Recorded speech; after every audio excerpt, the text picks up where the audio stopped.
On m'a demandé de faire des scénarios, donc je me suis dit, je vais en faire un avec vous. Donc aujourd'hui, on parle à un ingénieur, donc il fait environ 107 000 par année. C'est ce que j'ai vu en ligne, la moyenne des revenus, et il veut s'acheter un triplex.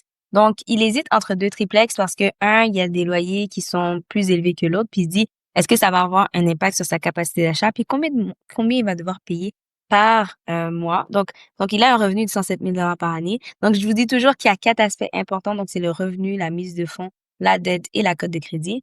Donc, il a une mise de fonds de 75 000. Il a des dettes de 10 000 environ. Donc, c'est 300 dollars par mois mensuel qu'on prend en considération parce qu'on prend environ 3% de la dette. Et maintenant, on regarde les loyers. Donc, le premier plex, c'est un loyer à 1200, à 1000 et à 900. Le deuxième plex, il y a un loyer de 900, 2000 et de 900. On doit oublier le troisième loyer parce qu'il va habiter dans ce logement-là. Donc, ça fait en sorte que chaque mois, il reçoit 2200 dollars. Et pour l'autre plex, c'est 1900 dollars qu'il reçoit. Les taxes, on fait comme si il y avait 5000 dollars de taxes.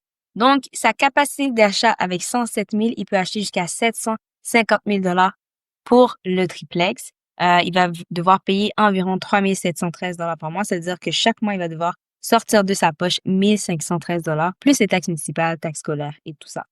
Donc, pour celui-là, pour le deuxième scénario où il y a un logement de 300 dollars de moins, ça fait en sorte que ça baisse sa capacité d'achat à moins d'augmenter sa mise de fonds.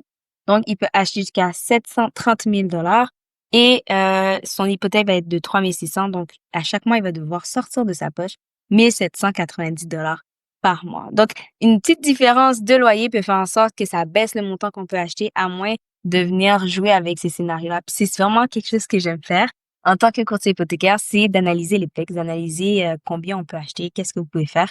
Donc, si vous avez des questions, vous pouvez me les envoyer et envoyer cette vidéo à un ingénieur qui veut acheter un plex.